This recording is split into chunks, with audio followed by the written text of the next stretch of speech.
Olá, seja bem-vindo a mais um programa Espaço Família. Hoje o programa está especial, tenho duas convidadas, a Renata Mello, que vai falar sobre birras, e tenho a honra de receber a dona de uma das minhas maiores parceiras, a Jéssica Coelho, a dona da Santa Lola, a empresária.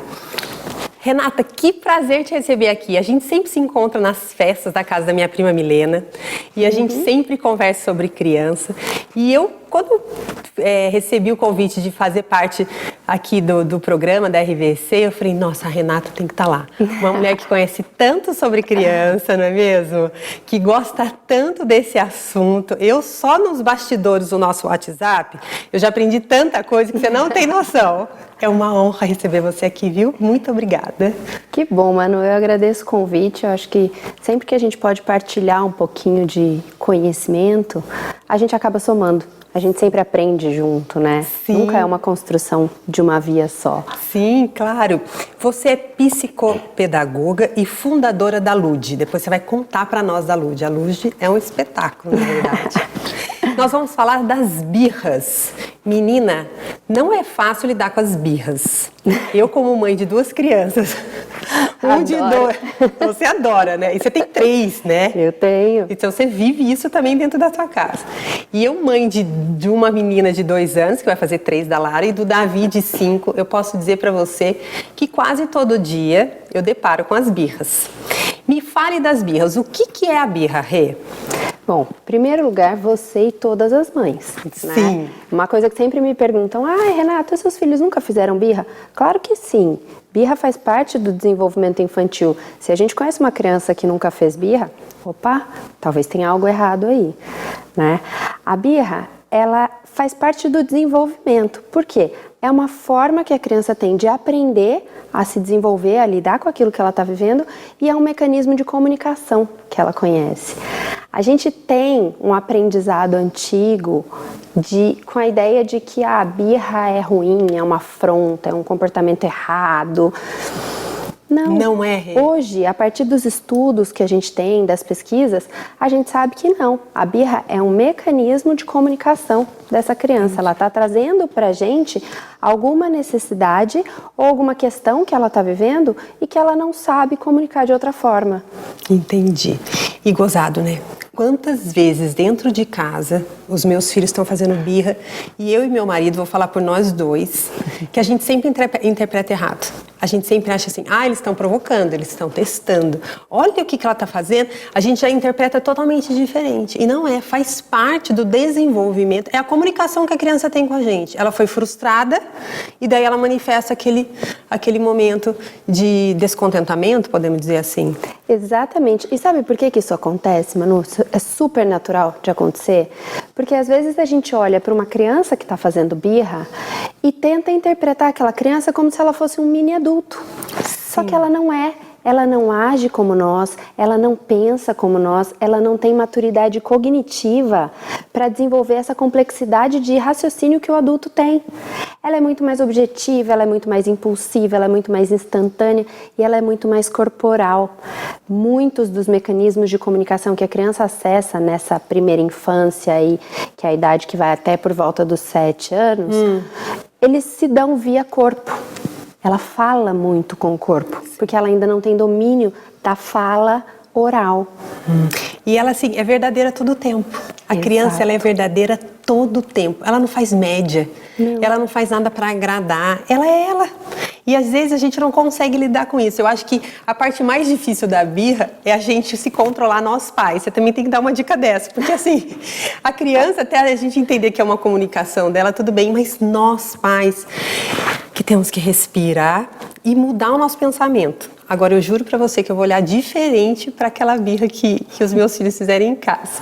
Agora, me diga uma coisa. A birra e a teimosia, elas têm a ver, não têm? É diferente? Me fale um pouco disso.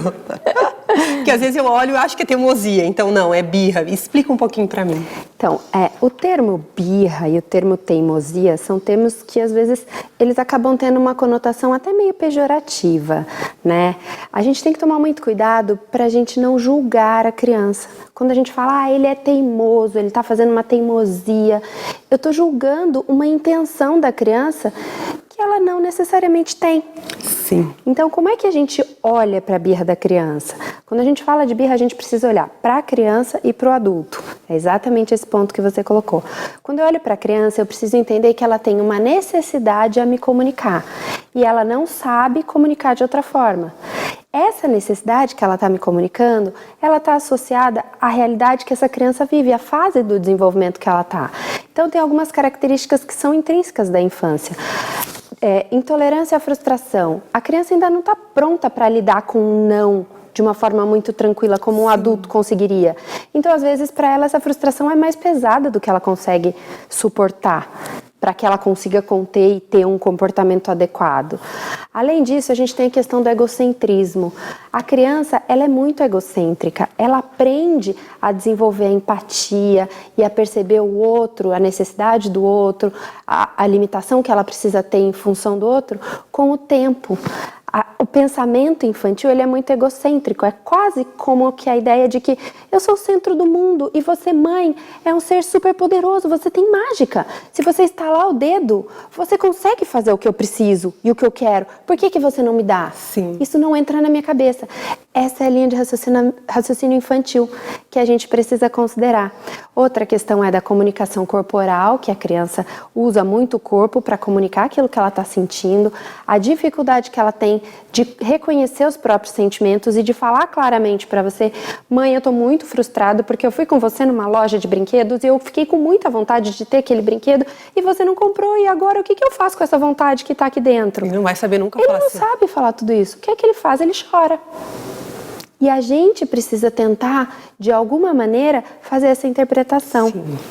E isso é tão claro e tão evidente, porque tem hora que ele faz a birra, a mãe pode falar que mãe é a mesma coisa que birra, que a gente olha aquilo, você fala assim, nossa, hoje eu tô percebendo, ele tá com sono, ele tá cansado, a gente tem uma outra percepção dali, nossa, eu não me expressei direito, eu sempre volto, perdão Davi, perdão Lara, eu exagerei, nossa, agora eu entendi o que você queria, mas muitas das vezes a gente olha aquilo como uma birra propriamente dita, assim, tipo assim, parece que faz sempre, parece que é um jeito que ele tem de manifestar algo que ele não gosta, e a gente espera algo muito além, muito além que a criança não sabe nos dar. E o quanto que é importante a gente saber disso, porque quantas vezes nós julgamos e rotulamos os nossos filhos. A palavra tem um poder muito grande sobre a vida dos nossos filhos, da nossa família, né? A palavra, Deus nos deu a boca para edificar, para abençoar, e quantas vezes num momento de birra você fala, ô menino, mas você é muito desajeitado, ô menino, parece que você não anda, empacou. E olha como é importante a gente entender, né, Rê, que os rótulos, na verdade, que você coloca sobre o seu filho, você faz com que ele pode o desenvolvimento dele. Não seria mais ou menos isso? Exatamente. Você já reparou quantas vezes a gente acaba respondendo a uma birra de criança com uma birra de adulto? Nossa, eu faço tanta birra de adulto. Eu faço muita birra de adulto. A gente sempre faz. A gente tem limites nossos também. Sim. Por isso que é importante a gente olhar pra gente. Quando a gente fala alguma coisa pra criança, o poder da palavra do pai e da mãe é muito forte. Muito. A gente é uma referência muito significativa pra criança. E qual é o problema do rótulo? É que quando eu faço uma afirmação com relação ao meu filho, ele acredita naquilo. Então, se eu viro pra ele e falo, você é muito chorão, o que ele vai interpretar? Eu sou chorão e não sou capaz de parar de chorar. Você é muito mal educado. Eu sou mal educado e não consigo mudar esse meu comportamento. Ele acredita piamente. Ele acredita. Por isso que a gente precisa sempre separar a pessoa da ação. Você é o meu filho querido, eu te amo incondicionalmente, foi a coisa mais linda que Deus botou na minha vida. Mas esse seu comportamento não é legal. Então vamos mudar a atitude? Sim. Vamos conversar sobre a atitude? Eu te amo independente do que você faça e vou te amar sempre. mas algumas atitudes não cabem nesse momento. E aí a gente separa. Isso não abala, por exemplo, a autoconfiança e a autoestima da criança, porque ela sabe que ela é amada. Sim, isso acontece muito em casa, a gente faz muito isso, tanto que quando o Davi e a Lara às vezes tem alguma briguinha, desavença, e ela faz alguma coisa, ele fala assim, eu não sou isso, foi a minha atitude, ele mesmo já sabe. Nós vamos ter que dar um breve intervalo, que papo gostoso, dá vontade de ir e não para mais, né? E nós voltamos no segundo bloco para falar mais sobre filhos, birras, enfim, com a Renata Mello.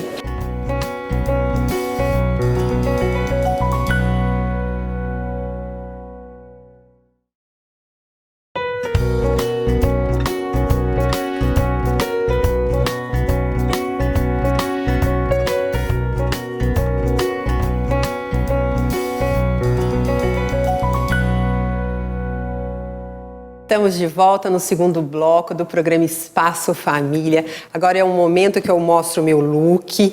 Esse look aqui é da Oase.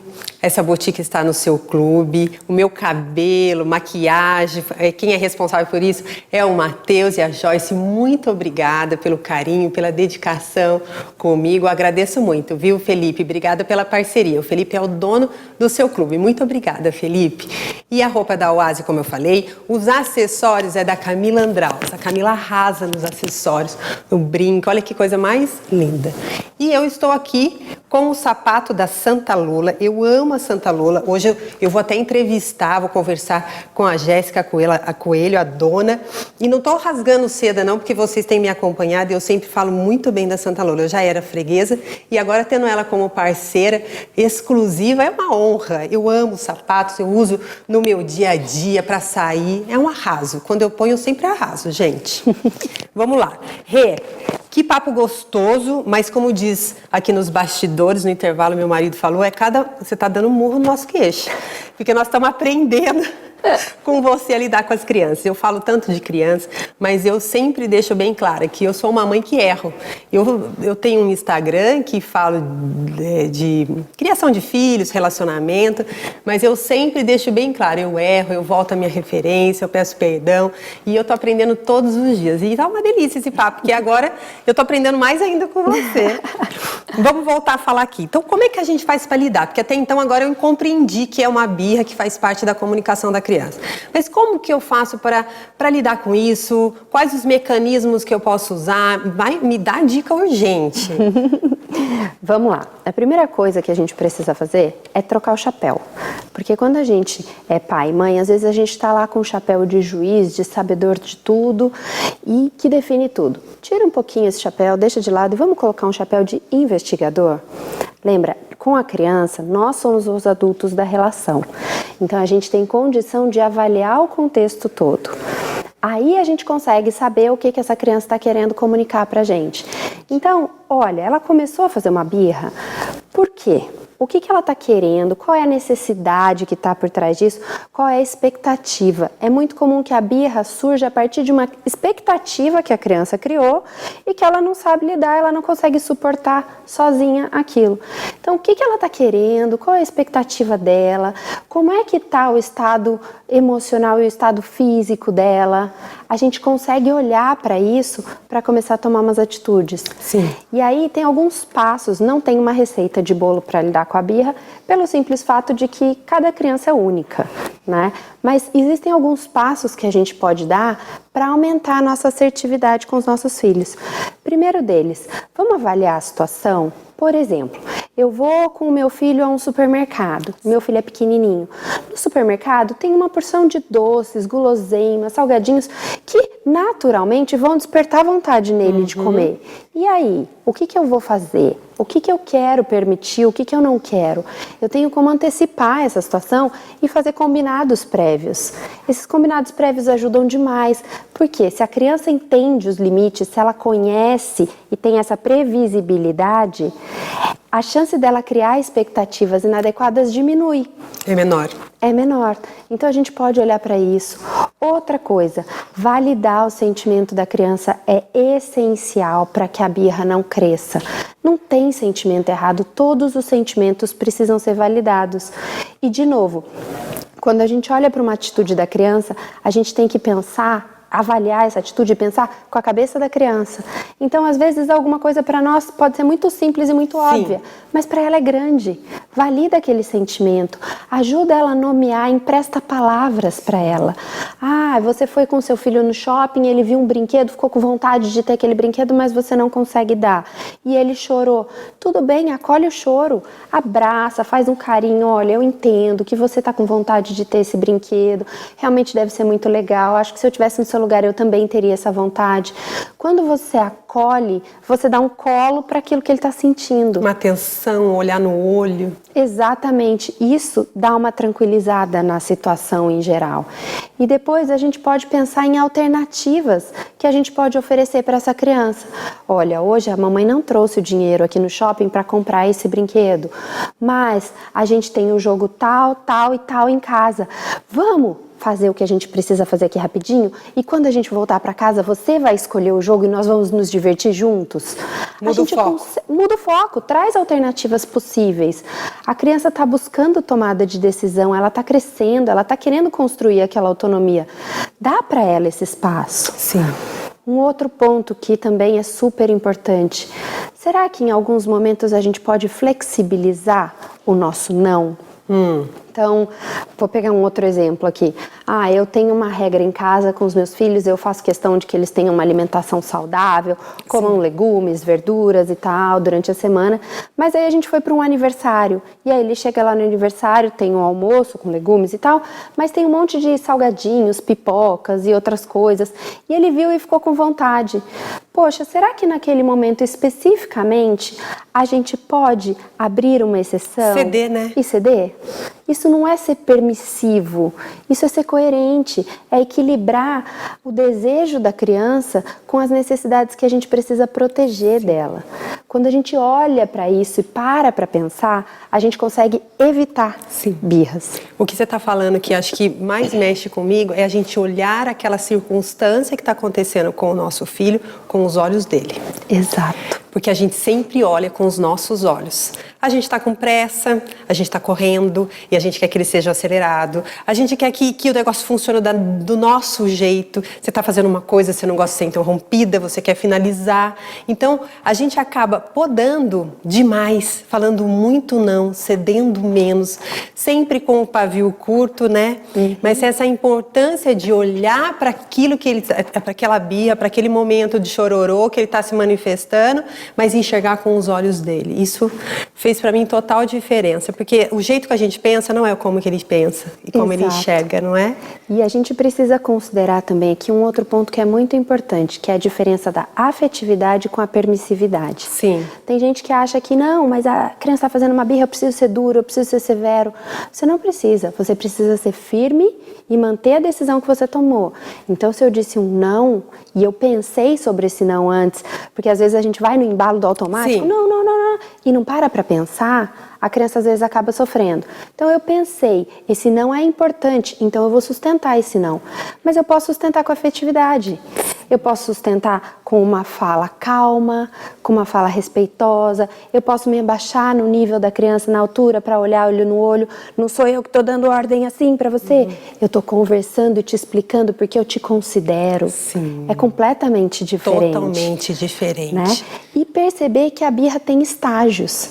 Então a criança começa a dar sinais dessa expectativa ou dessa necessidade dela no começo de uma forma muito tranquila. Ou ela pede um brinquedo, ou ela fala alguma coisa, e depois ela vai avançando nisso de uma forma mais intensa.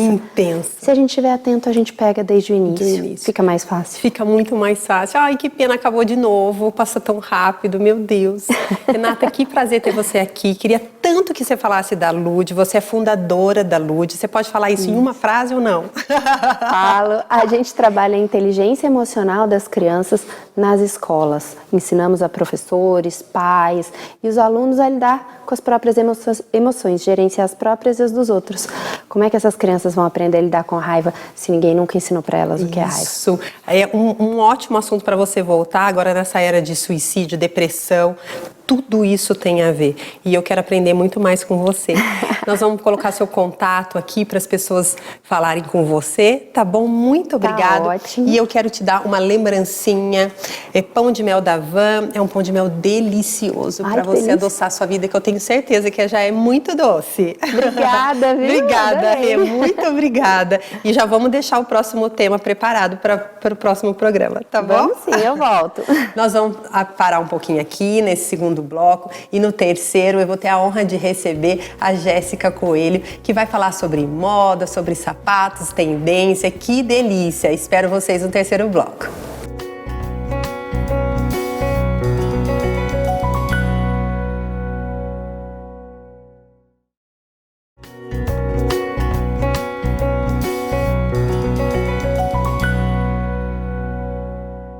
Estamos de volta no terceiro bloco com Jéssica Coelho. Ela é empresária, ela é do ramo dos sapatos, Santa Lola. Que honra receber você aqui. Eu uso Santa Lola, sempre gostei da Santa Lola. É uma loja perfumada. Quando eu vou lá escolher os sapatos para o programa, a minha casa fica inteira cheirando de tão gostosa. Ela é bonita, gostosa. E eu sou fã número 1 da Santa Lola. E quando a Jéssica aceitou fazer essa parceria, eu me senti muito honrada, muito privilegiada, muito obrigada, viu? E eu fico mais bonita porque eu tô com Santa Lola. Posso te garantir isso. Ai, obrigada por você ter vindo. Eu que agradeço o convite. É uma honra para mim estar aqui também, falar um pouquinho de tendência, da marca, da Santa Lola. Então, o prazer é todo meu. Ai, obrigada, muito obrigada. Nós vamos falar disso. Nós vamos falar primeiro da Santa Lola. A Santa Lola é uma loja, além de linda, é uma loja que tem um preço super bacana. Ela se destaca por isso. Toda vez que eu passo na porta, a loja é lá no shopping, no Taubaté Shopping. Ela tá bem na esquininha, assim, não tem como não ver. É. E ela também tá sempre cheia, porque é uma loja que o preço é muito bom. E você já era freguesa da loja, você já curtiu o sapato. Como que surgiu a loja na sua vida para você investir nisso? Como que foi, Jéssica? Então, eu sempre me interessei por esse mundo de moda, né? Esse ramo de moda. E foi aonde eu tive toda essa... Eu já tive uma loja de roupa. Ah, que legal. E aí foi surgindo, né? Eu sempre amei sapato. Ai. Eu acho que as mulheres têm esse problema, né? Vamos dizer que viu? Fica doida dos sapatos. Isso. E aí foi onde eu comecei, né? Que eu sempre fui muito fã da marca. E aí eu comprava em uma loja em São Paulo. Sim. E comprava pela internet também. E aí eu falei, por que não, né? Procurar abrir uma loja aqui, já que eu estava já nesse ramo do comércio. E aí foi onde tudo começou a fluir. Ai, a gente tem que gostar do que faz. E eu já te vi lá uma vez na loja, que teve uma festa, um lançamento, e ela chegou, brilhantou todo o evento, porque é bonita, chama atenção, mas eu vi em você um brilho no olhar diferente. Eu falei, essa ama o que faz, ama o sapato, ama Santa Lola. E é uma delícia a gente poder ter sapato para combinar com tudo. Tem hora que você deve escolher primeiro o sapato, depois a roupa, não é? Antes era totalmente ao contrário. Eu pensava primeiro na roupa, mas hoje não tem jeito. Eu falo, eu quero esse sapato, aí eu tenho que me virar para achar uma roupa que combine. Vamos falar das tendências hoje de inverno. Fala para nós o que tá em alta, o que combina nesse inverno. Conta para mim, porque eu tô meio por fora. Então, tá muito em alta o animal print, né? Ele nunca sai, na verdade, mas ele veio com tudo nesse inverno. Então, tanto as estampas de piton, que são as estampas de cobra, o croco, a própria onça, né? Sim. Zebra, enfim, animal print em geral veio com tudo no inverno. Como também temos looks, né? Com all black, sempre usando referências de taxas. Por exemplo, a bota que eu estou aqui, ai, ela lindíssima! tem, ela tem esses detalhes. No salto, taxas, né? Isso. O salto também é um salto bloco, também tá super em alta. O bloco é aquele quadrado, ou seria ele bloco, né? Quadradinho. Quadradinho, que proporciona mais conforto, ainda mais a mulher que fica o dia inteiro fora e quer estar mais arrumada. Então, o salto bloco também veio com tudo. E a tendência esporte, né? Que já tinha no verão e continuou no inverno. Nossa, tem cada bolsa agora na Santa Lola. Sim. Gente, com certeza deve estar passando as fotos aí, tudo que nós estamos falando para vocês verem. As bolsas são E são bolsas que dá pra gente sair e dá pra gente ir pra um momento esporte. E combina com tudo também. Até pra fazer um look, né? Um esporte chique. Que legal. A tendência neon também, conciliada com o esporte chique. Fica super legal. A gente quebra, né? E fica super na moda, super tendência. Então, é basicamente o neon, né? Vai continuar também no verão. Vai continuar? Que vai bom. continuar. É bom que o neon, ele veio pra dar um up, né? Veio pra dar uma luz no inverno. No inverno. Porque costuma ser tudo muito cores escuras, né? E sempre a gente acha que inverno é preto, marrom. E não, agora mudou tudo isso, né? Mudou, a gente recebeu várias coisas. Verde neon, rosa neon. Tá super alegre esse inverno. Que delícia. E me fala uma coisa, animal print, né? A cobra, a gente fala... Como é que você falou aí? Além do animal print, você falou um outro nome. Piton. Piton. Isso. Qual é esse? Seria a referência da cobra. Que legal. Eu não sabia que usava esse nome.